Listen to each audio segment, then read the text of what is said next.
सबके दिल में एक डर है कि ज़ेबा कादरी आ गई हैं। तो ज़ेबा कादरी ने अपने आप को सींचा है 25 सालों में।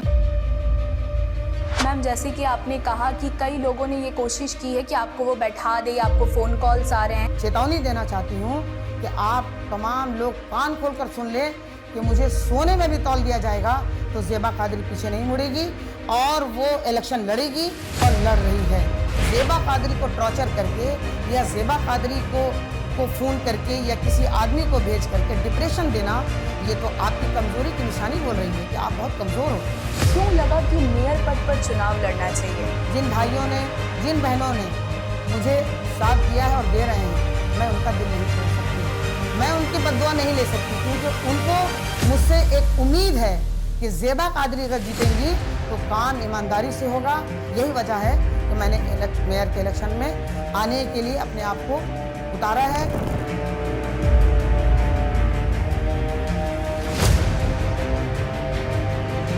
और ज़ेबा कादरी उस शख्स की बेटी है जिसको लोग पूरे वर्ल्ड में लोग जानते हैं। कादरी साहब के नाम से मशहूर हैं, जिसको अल्लामा अरशदुल कादरी कहते हैं। मैं उनकी बेटी हूँ। ईमानदारी के नाम पर, देनदारी के नाम पर अपनी ज़िंदगी लगा दी। कभी भी जो है अपने बच्चों को मुड़ के नहीं देखा कि मेरे बच्चों को किस चीज़ की ज़रूरत है। हम 7 भाई बहन हैं, मगर कभी हमने अपने वालिद साहब का प्यार नहीं पाया, कभी नहीं पाया। हमने जाने नहीं कि बाप का प्यार क्या होता है। गर्मी में ये हालत होती है कि हमको टीने के ऊपर में, अल्बेस्टर के ऊपर में मोटे मोटे जो है थर्माकोल डालने पड़े हैं। फिर भी मैंने अपनी बच्चियों को, मेरे ऑफिस में एसी नहीं है, मगर मैंने अपनी बच्चियों को हॉल में एसी दिया है। अगर मैं अभी जैसे कैंपेनिंग कर रही हूँ मानगो में, तो हर 4 घर के बाद मुझे कोई ना कोई बच्ची मिलती है कि बाजी अस्सलाम वालेकुम, मैं आपके बाग़े आयशा की जो है तालिबुल इल्म हूँ। तो मेरा जो है खुशी से मेरा जो है खून बढ़ जाता है।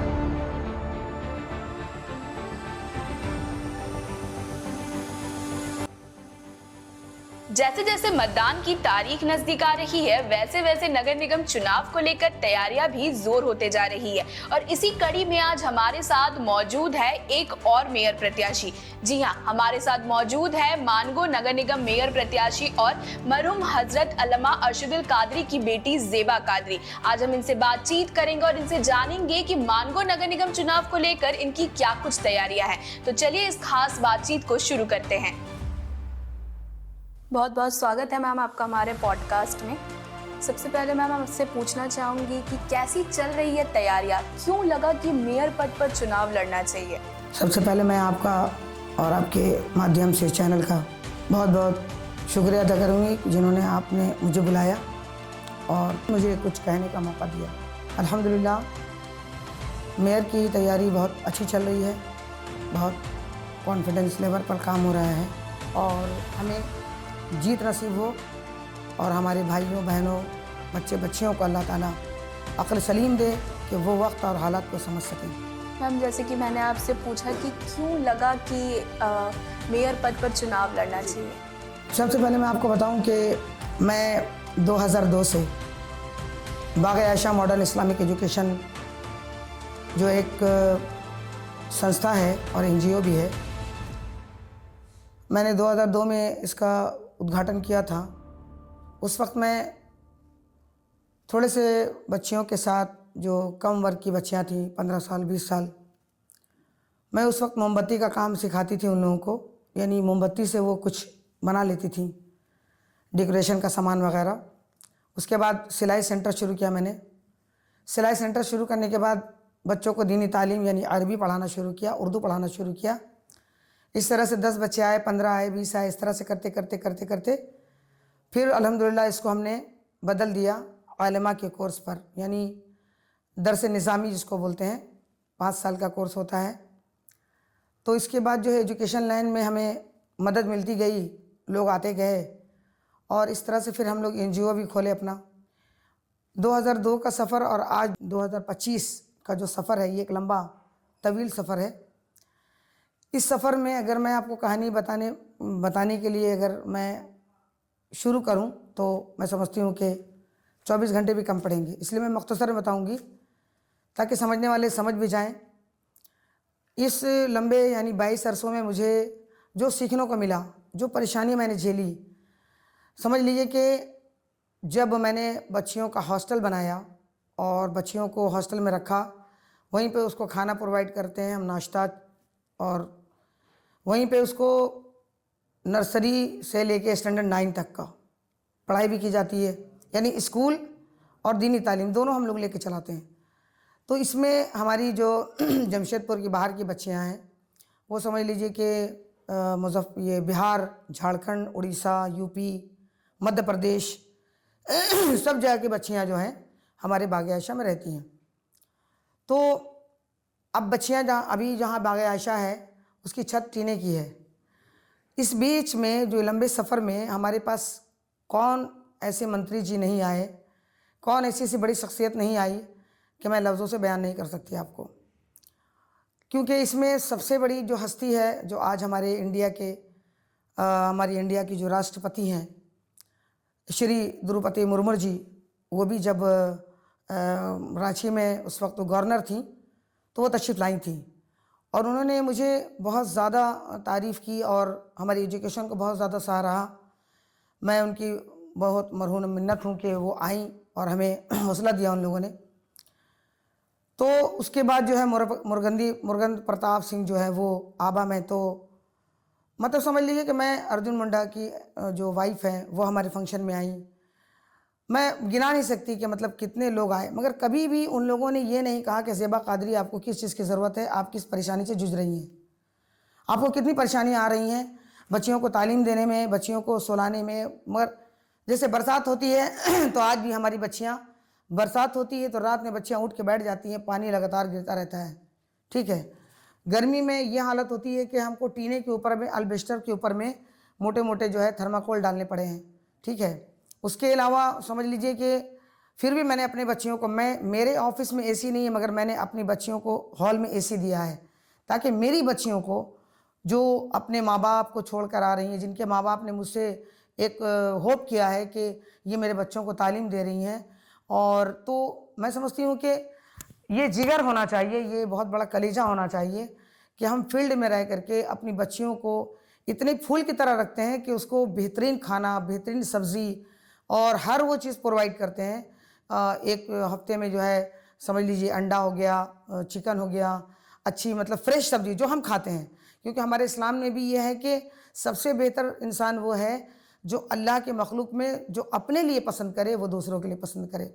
इसी बीच में जो है हम लोगों, हमारी तमाम महिलाओं ने मिल करके थोड़ा थोड़ा पैसा जमा किया, थोड़ा थोड़ा पैसा जमा किया, बूंद बूंद दरिया भरता है ना, वो पैसा जमा करने के बाद हमने समझ लीजिए कि आज कुमारगोड़ा में 10 कट्ठा ज़मीन ली हमने बाग आयशा के नाम से, ठीक है। 10 कट्ठा ज़मीन जब ले ली तो आज भी मुझ पर 7 लाख का कर्ज है ज़मीन का, ठीक है। ये मैं सारी परेशानी बता रही हूँ कि क्यों मैं मेयर के मैदान में कूदी हूँ। तो जब मैंने ज़मीन ले ली तो मैं सबसे ज़्यादा शुक्रिया अदा आज करूँगी कि जेएमएम सरकार ने जो मेरी मदद की वो ये है कि उन्होंने फ़ौरन जनाब हफीज़ुल हसन साहब जो मंत्री हैं, उन्होंने फ़ंड पास करवाया, छात्रावास फ़ंड पास करवाया कि इसमें 50 बेड की जो है 50 बेड का वो एक इमारत तैयार होगी। तो अल्हम्दुलिल्लाह उन्होंने फ़ंड पास करवाया, हमारा फ़ंड भी पास हो गया है।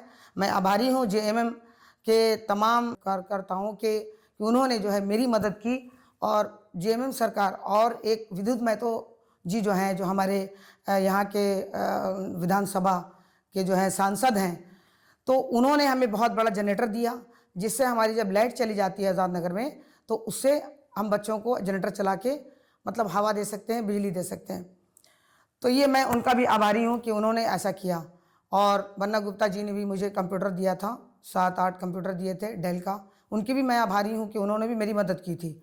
मगर और अदर लोग जो आए वो सिर्फ आए और चले गए, मगर मैं इस बीच मैंने जिस परेशानियों का सामना किया है और आज तक कर रही हूँ, तो किसी ने ये नहीं कहा, और मैंने ऐसा नहीं है कि हर डिपार्टमेंट में जा कर के मैंने लेटर दिया है, चाहे वो डीसी ऑफिस हो, चाहे वो किसी तरह के डिपार्टमेंट में जहाँ हमें लेटर देना चाहिए था, हमें कुछ मदद मिल सके, हमारी बच्चियों को मदद मिल सके, हमें कोई जगह दे दे ताकि हम अपनी बच्चियों को, अगर आप अपनी आंखों से देखोगे तो आज आपको रोना आएगा कि हमने किस तरह से जो है अपनी बच्चियों को आज रखा है, और बच्चियां अभी तालीम हासिल कर रही हैं अल्हम्दुलिल्लाह।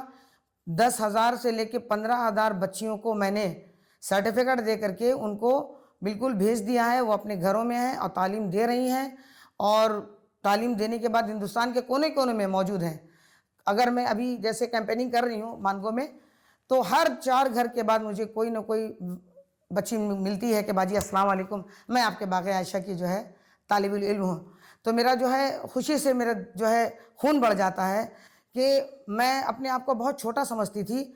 जब मैंने देखा कि कैंपेनिंग जब मैंने की तो मुझे सर्वे में मुझे ये पता चला कि माशाअल्लाह हर 4 घर के बाद हमारी एक स्टूडेंट मौजूद है वहाँ पे।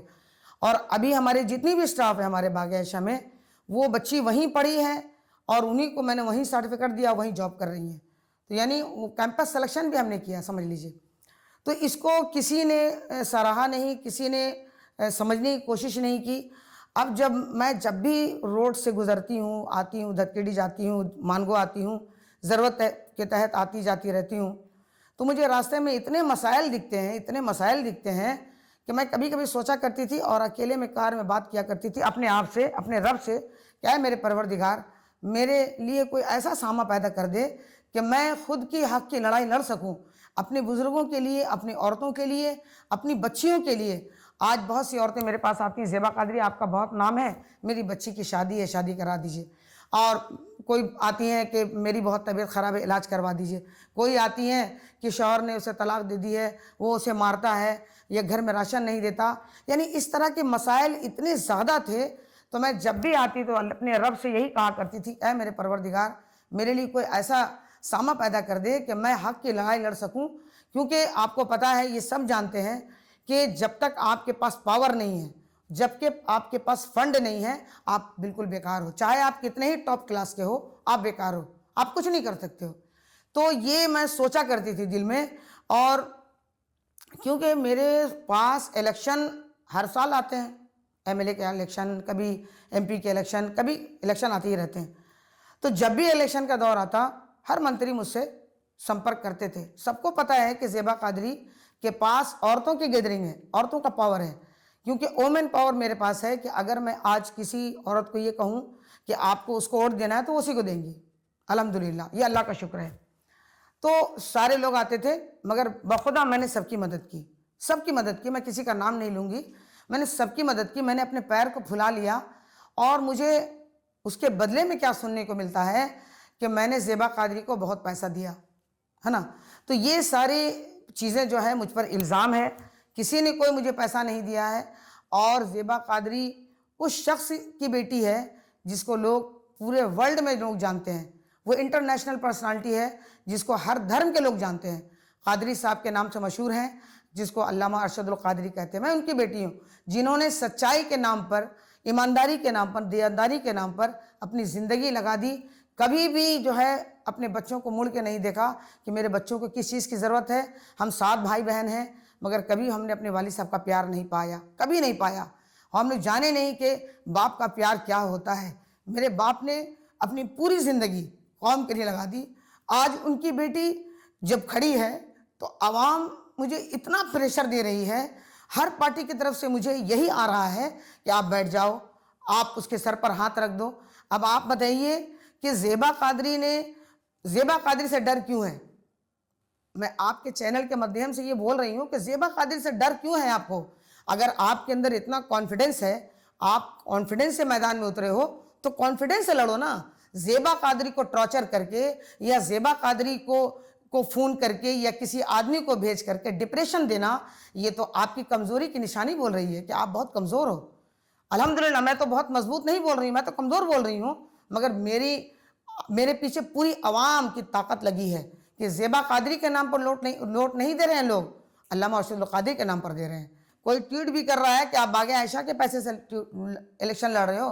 तो मैं आपके चैनल के माध्यम से बोलना चाहूँगी और मैं बहुत खुशी से बोलूँगी, फ़ख्र से बोलूँगी कि मैंने 2,20,000 का जो है लोन लिया है और मैंने अपना सोना बेचा है और बेच करके आज आवाम के लिए, इसलिए कि मैं चाहती हूँ कि मेरी आवाम गंदगी से बाहर आए, पैसे के नाम पर ना बिके। आज लोग पैसे के नाम पर बिक रहे हैं, लोग पैसा दे देकर इंसान को खरीद रहे हैं, लोग पैसा दे देकर घर में जाके दावे कर रहे हैं वोट के। ज़ेबा कादरी ये कुछ नहीं कर रही है। ज़ेबा कादरी सिर्फ सिंपल सा पर्चा दे रही है और ज़ेबा कादरी जहां बोल रही है लोग समझ रहे हैं कि कौन है।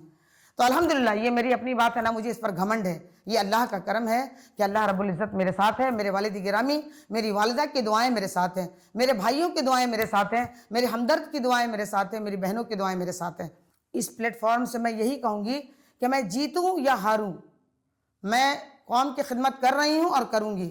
अगर आप जो भी मुझे सुन रहे हैं या देख रहे हैं या देखेंगे, तो वो अपने जहन में हटा लें, पैसों से कुछ नहीं खरीदा जा सकता, पैसों से कुछ नहीं खरीदा जा सकता। अगर पैसे से इलेक्शन जीता जाता, आज यही वजह है कि पैसे से इलेक्शन जीता गया है, तो आज हिंदुस्तान में बदलाव नहीं है।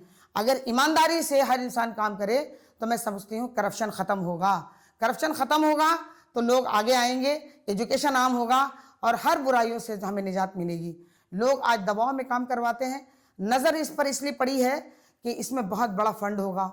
लोग ये नहीं सोच रहे हैं कि आज़ाद नगर मानगो में किस किस चीज़ की परेशानी है, हम इस परेशानी से उनको निजात दिलाएंगे, क्योंकि हम तो डोर टू डोर जा रहे हैं और हमारा फीडबैक फॉर्म भी निकला हुआ है। मैं सबसे कंसल्ट कर रही हूँ, उनसे ये कह रही हूँ कि आप फीडबैक फॉर्म में अपनी परेशानी लिखो। अगर मुझे पैसे से मतलब होता तो मेरी नज़र ही पैसे की तरह होती। मैं पैसे पे नहीं जा रही हूँ, ना मुझे कोई दिखावे का शौक़ है।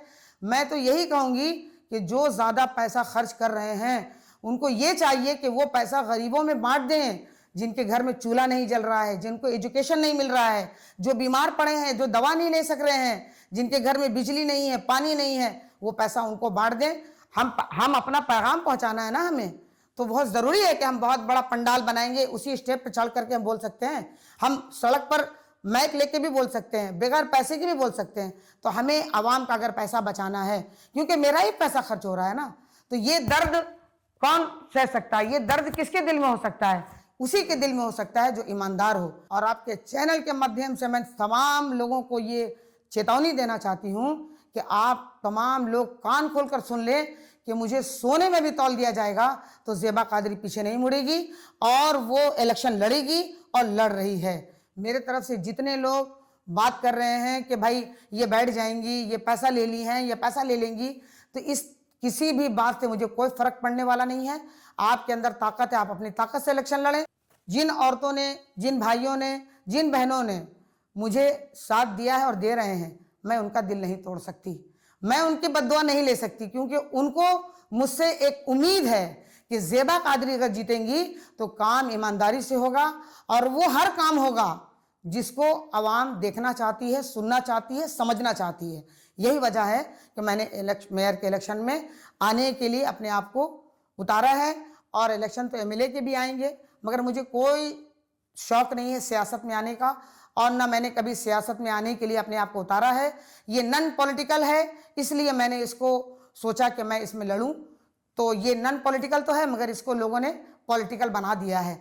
एक ऐसी हवा चली हुई है ज़ेबा कादरी की, सबके दिल में खौफ है, सबके दिल में एक डर है कि ज़ेबा कादरी आ गई हैं। तो ज़ेबा कादरी ने अपने आप को सींचा है 25 सालों में, 22 सालों में, तब जाके लोग आज ज़ेबा कादरी को पहचान रहे हैं।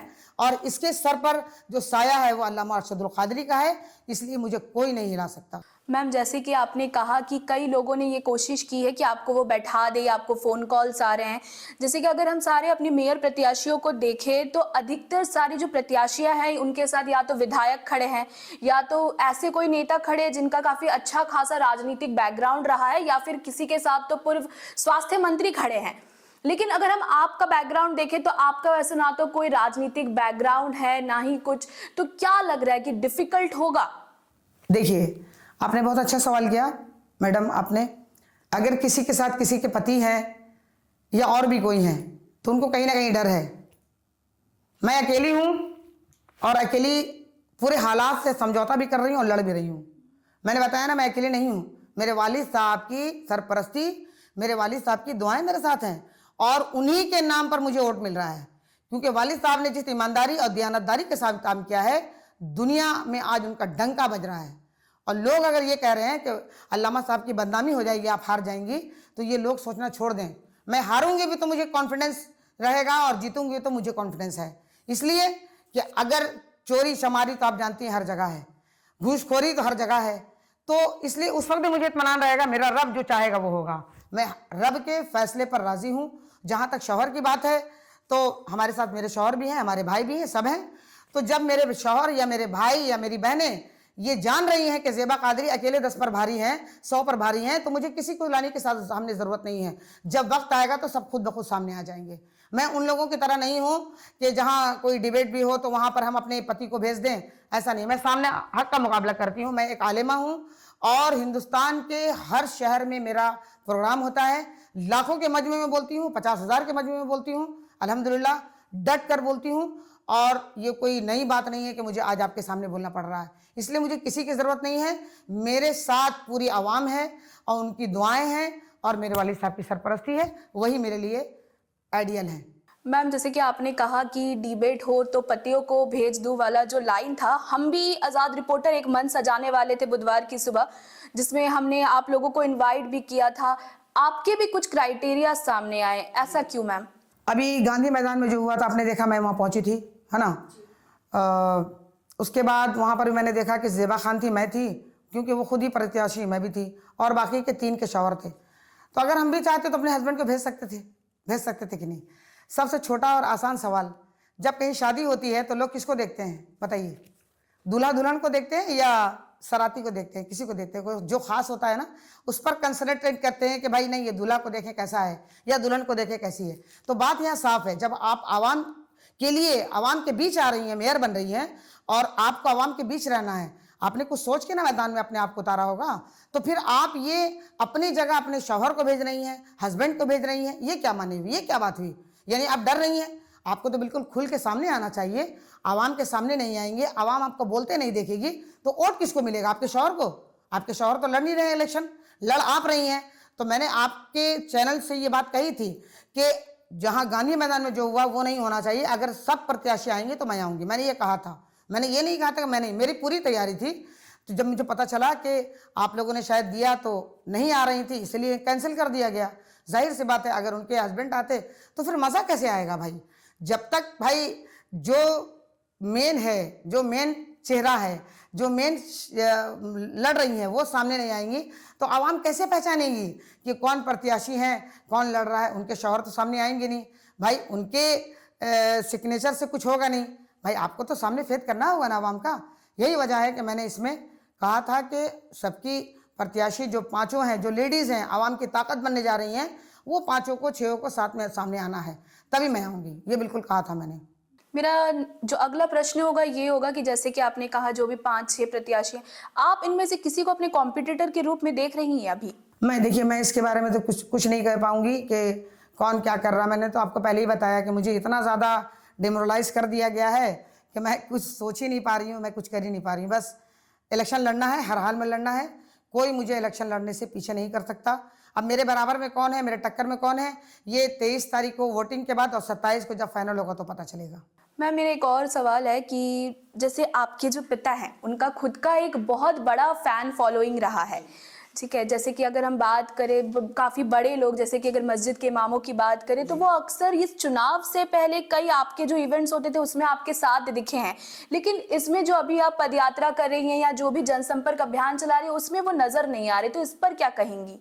सारे उलमाए कराम मेरे साथ हैं, अल्हम्दुलिल्लाह अल्हम्दुलिल्लाह। और हमारे अमेरिका वाले भाई भी मुझे लीड कर रहे हैं, जो अब्बू की जगह हैं, जो अब्बू की जगह फाउंडर हैं, वो भी मुझे लीड कर रहे हैं और सबका ताउन मुझे मिल रहा है। इंशाअल्लाह ताला साइलेंट वोट है, ज़रूर मिलेगा इंशाअल्लाह। ये सब बात तो काफ़ी हुई मैम। अगर अब हम मेयर वाली चीज़ पे आते हैं, तो अगर आप कल को मानगो की मेयर बनती हैं तो आपको क्या लगता है कि अभी मानगो में किन किन समस्याओं पर सबसे ज़्यादा काम करने की ज़रूरत है? इंशाअल्लाह अगर मैं मेयर बनी तो सबसे पहले तो मेरा फोकस ये होगा कि सारी चीज़ों का ढांचा तैयार किया जाए, है ना। जैसे मिसाल के तौर पर कहीं भी अभी मैं जा रही हूँ तो देखने को मिलता है कि नाली टूटी हुई, पानी बह रहा है, पाइप फट गया, है ना। ये सब चीज़ें हैं, ये काम आज भी हो रहा है। ऐसा नहीं है कि आज भी जो है हमारे क्या कहते हैं कि वार्ड से काम हो रहा है, सड़कें भी बनाई जा रही हैं, नाली का भी काम होता है, मगर आज 5 सालों में मानगो की जो हालत है वहीं की वहीं है और बल्कि बद से बदतर होता चला जा रहा है दिन ब दिन। क्राइम तो इतना ज़्यादा बढ़ गया है, ये तो आपसे बेहतर कोई नहीं जानेगा कि अब हमारी महिलाएं 7 बजे रात में निकलने से डरती हैं, 8 बजे रात में निकलने से डरती हैं। मानगो की ये स्थिति हो गई है क्योंकि हर इंसान बिका हुआ है और हर इंसान को सिर्फ आज की डेट में पैसा चाहिए। वो पैसा कैसा है वो उसको समझ में नहीं आता। नीट है, क्लीन है, नहीं है, अच्छा है, बुरा है, उससे कोई मतलब नहीं। मानवों की जो स्थिति है आज किसी भी प्लेटफॉर्म को आप चेक कीजिएगा, अगर मैं जीती तो मुझे लगता है कि मुझे 5 साल नहीं बल्कि कितने साल लग जाएंगे उसको ठीक करते करते। मगर इंशाल्लाह हर डिपार्टमेंट को मैं साथ लेकर काम करूंगी। जितने भी प्रत्याशी अभी जीत कर आएंगे, जितने भी वार्ड मेंबर जीत कर आएंगे, उनके साथ मीटिंग होगी, आवाम के साथ मीटिंग होगी। हर वो काम किया जाएगा जिससे आवाम को फ़ायदा हो, नुकसान नहीं। तालीम हर बच्चे तक पहुँचे, रोज़गार हर हाथ को मिले और हर औरत ख़ुद को महफूज और बावक़ार महसूस करे। ये जद्दोजहद किसी एक की नहीं, ये जद्दोजहद हम सब की है। अगर आप साथ होंगे तो तब्दीली ज़रूर आएगी और आएगी पूरे वक़ार के साथ। इसलिए 4 अशार, हमने खामोशी तो बहुत देख ली ज़माने की, हमने खामोशी तो बहुत देख ली ज़माने की, अब सदा बन के उठेंगे हक़ के अफ़साने की। न डर है न झुकाओ न सौदे की सोच, न डर है न झुकाओ न सौदे की सोच, हम हक़ के मुसाफिर हैं यही हमारी सोच। ये इलेक्शन नहीं, सिमत का फ़ैसला है। सबसे पहले मैं इलेक्शन कमीशन ऑफ इंडिया और हुकूमत का शुक्रिया अदा करती हूँ। उन्होंने ख़वातीन को आईनी क़यादत का मौका दिया। ख़वातीन रिज़र्वेशन सिर्फ़ एक पॉलिसी तब्दीली नहीं, ये एक ताकत के निज़ाम की इस्लाह है। लेकिन एक गैर आरामदा सवाल पूछना ज़रूरी है। अगर नशिस्त ख़वातीन के नाम पर है, खातून के नाम पर है, तो इख्तियार भी खातून के पास होना चाहिए। फ़ैसला भी वही करे, फ़ाइल भी वही समझे, मीटिंग में आवाज़ भी वही उठाए। अगर नाम खातून का हो और फ़ैसला किसी और का, तो ये समझ लिए रबड़ स्टाम्प वाला काम करता है। तो इसलिए हम चाहेंगे आवाम को वाज़ा होना चाहिए कि आप सिर्फ एक चेहरे को वोट नहीं दे रहे हैं, आप एक रबड़ स्टाम्प को वोट नहीं दे रहे हैं, बल्कि एक ऐसे ज़िम्मेदार इंसान को वोट दे रहे हैं जिससे आप किसी से उम्मीद रखते हैं। तो वोट को समझना है और सोच समझकर जो है वोट देना है। और सेहत पूरे मानगो इलाके में एक सरकारी हेल्थ क्लिनिक नहीं है जहां पर हर कुछ प्रोवाइड हो, यानी ultrasound machine, x-ray machine, test के लिए। तो इस तरह की कोई भी हेल्थ क्लिनिक नहीं है जहां पर औरतों को पूरी तरह से सुविधा मिल सके। तो इंशाअल्लाह ताला इस पर भी काम होगा और वहां पर भी सहूलियात महदूद होंगी। नशा मुक्ति के लिए मैंने आपको बता ही दिया है। हमारे नौजवान को बचाना हमारी जिम्मेदारी है। निकासी, आप ड्रेनेज, नालों और ड्रेनेज का मसला बरसों से लगा है, इस पर भी काम होगा। और बारिश के वक्त पूरा इलाका जो है परेशान हो जाता है, तो इंशाअल्लाह इस पर खुसूसी तौर पर काम होगा। तो आप सबसे मेरी गुजारिश है कि आप आवाम जो हमारी ताकत बने और यही बदलेगी तकदीर। कोई कहानी नहीं, कलम भी हमारा, ज़ुबान भी हमारी, ये जद्दोजहद है सच्ची, ये पहचान है हमारी। मैम, अंत में आपसे बस यही सवाल करना चाहूंगी कि आप मानगो की जनता से क्या कहना चाहेंगी? मैं मानगो की जनता से यही कहना चाहूँगी कि वो वक्त और हालात को समझें और सोच समझकर वोट दें। कोई बाहर से आकर रात में 12 बजे आपको काम नहीं करेगा, बल्कि पहले हम आपको यहाँ नज़र आएंगे, बाद में बाहर के लोग नज़र आएंगे। और हमारे साथ बहुत अच्छा सलूक नहीं हो रहा है, इसलिए हमें चाहिए कि हम हर समाज के लिए आगे बढ़ें और हर समाज का काम करें। तो आप सब चूड़ी छाप में ही हमें मोहर लगाना है 3 नंबर में, और 23 फरवरी को बिल्कुल ना भूलें वोट देने के लिए, ताकि आपका मानगो जो है स्वस्थ मानगो हो सके, सुंदर मानगो हो सके, अच्छा मानगो हो सके, बेहतर मानगो हो सके। यही मैं अपील करूंगी तमाम आवाम से कि वो आगे आएँ और ज़ेबा कादरी को ही चुनें, क्योंकि मैंने एक लंबे अरसे से काम किया है और काम कर रही और काम करती रहूँगी।